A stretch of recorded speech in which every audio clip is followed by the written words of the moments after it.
There has never been a greater time than now to invest in the Metro Detroit area, and there is no other investment firm better qualified than Platinum Real Estate Holdings. With 40 years experience and over 1,000 homes sold, let Platinum Real Estate Holdings assist you with the purchase of a city-certified home of the highest quality, turnkey properties, screen renters, yielding instant cash flow.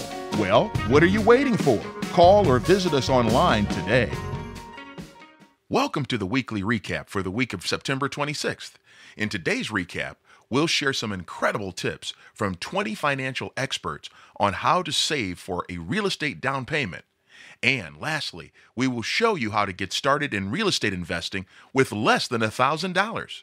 This week's recap begins now. How to save for a real estate down payment. Most Americans have a hard time saving money. An increase in income usually results in an increase in spending. In fact, according to the U.S. Federal Reserve, 47% of Americans do not have enough savings to cover a $400 emergency. Savings, however, is incredibly important, especially if you're looking to save a down payment to buy a house or to get an investment property. RealtyTrack recently reported that the average American down payment was around 15% in 2015. So, how can people save up the massive down payment needed to purchase a property? Here are our top tips from a total of 20 financial writers and bloggers. Here we go. Number 1, prioritize it. Down payment savers need to put the down payment needed at the very top of their list of expenses. Number 2, automate it. Create a separate savings account and name it down payment. Automate savings deposits from your paycheck or checking account into the account each month. Number 3, gamify it. Set up a monthly challenge. Make it a game to raise money for that down payment. Number 4, set aside unexpected money. Number 5, build a side business. A great way to save money is to supplement your income with a small business or side hustle. For example, you could sell on eBay or freelance. Every little bit counts. Number 6, budget for it. Number 7, look for ways to increase your income. Take on some overtime at your full-time job. Number 8, live with a roommate. Number 9, maximize earnings on your stuff. You could earn income by renting out a spare room, selling things on a site like eBay, or if you have a vehicle sitting in your driveway doing nothing, you can rent that vehicle out using a peer-to-peer car sharing service like GetAround. Number 10, rent a place cheaply to save up. You could rent a bedroom at your mother-in-law's house or friend's home. Number 11, think long-term. The trick is giving up short-term desires for the long-term goal of a home. Number 12, open an account outside of your normal day-to-day financial institution. Reducing visibility and minimizing accessibility to the funds is critical to staying focused on the savings goal. Out of sight, out of mind. Number 13, pay off debt to maximize savings. Number 14, be realistic. It's also important to be realistic about what kind of home you can afford.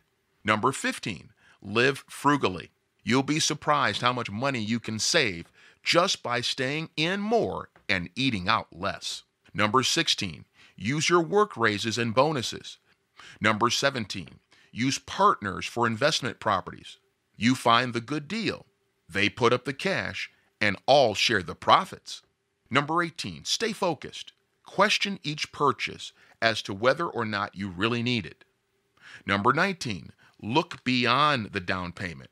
The most expensive part of buying a home is not necessarily the down payment, but the interest rate you will pay over the life of the mortgage. And finally, number 20, master your credit. Treat credit cards as an important tool in your journey to home ownership. Building strong credit helps you get lower interest rates. Next up, how to get started in real estate with less than $1,000. This is truly a must-read for people new to investing in real estate. This information comes from Jaron David Barnes and BiggerPockets.com. Our first step is getting a game plan, a series of small, manageable steps, getting you 80% results with 20% of the effort. The following focuses are needed to help you invest in real estate for under $1,000. Number 1, getting educated. Number 2 is getting niched and getting focused. And lastly, taking action. We're going to take these in order.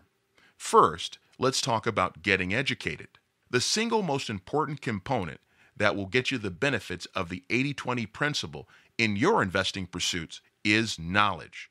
If you know exactly how to get into deals with little to no money down, or how to find free deal flow, then you'll be able to function on few resources and accomplish your goal in minimal steps. To get awesome educational resources, I have 2 words that will help you: Bigger Pockets. You should join the BiggerPockets.com community. And here's why. Number 1, 99% of all you'll need to be successful is free. And number 2, 99% of everything you'll learn comes straight from the field, and the pros and cons are clearly balanced by the diversity of the online community. Here are 3.5 things in Bigger Pockets suggested for people wanting to invest in real estate for under $1,000. Number 1, follow the forums.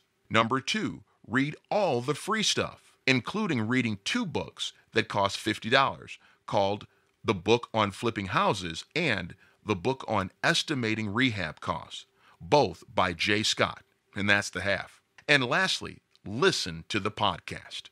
The next important thing after education through BiggerPockets.com is getting niche and goal-focused. Now, there are several variations, but for simplicity's sake, Jaron David Barnes broke the lifestyle of aspiring real estate investors into 3 types. Number 1, the investor agent hybrid. Number 2, the employee with a real estate side gig. And number 3, the full-time real estate hustler. Let's see what happens down each path separately. Number 1, the investor agent hybrid. You need to hustle to get your license so you can cover all your bases. Being a traditional buyer/seller agent is a great way to make a good living and to build up capital relatively quick if you're willing to work. Check out a convenient online licensing school, as they run typically around $300 and are structured in a way where you can up your study time and be ready to take the test in just a few months. Number 2, the employee with a real estate side gig. On this track, it's arguably the easiest to build wealth, though it may take a bit longer than the other 2, since you have a stable income coming in from your day job. You could just make your focus saving up for a down payment for your first investment property. And number 3, the full-time real estate hustler. These are your bird dogs, wholesalers, and fix and flippers. These are the ones who are willing to work pretty demanding schedules for a lot of delayed gratification for the ultimate payday, making anywhere from $1,000 to $50,000 plus on one given transaction. This track can take very little money to be successful, especially if you're creative with your financing, but it takes a lot of work. If you decide on this track, be prepared for the struggle. If you fight through it, though, the payday will come and make it all worth it, but there will definitely be some hard days. But if you're relentless, this track can be the quickest way to wealth. The last thing to do is take action. It's time to put that education to work and throw yourself in the midst of real estate investing. Well, that's this week's recap. Did you find this recap helpful? Let us know in the comments below. Thank you for listening and have a great day. This has been your weekly real estate investment news recap. Did you find this recap helpful? Please like or comment below this video to enter to win a free copy of our ebook, The Ultimate Real Estate Guide for Residential Real Estate Investments. You can also subscribe to our channel or go to our website to receive the latest in real estate news. Our website also affords you the opportunity to view our latest turnkey properties.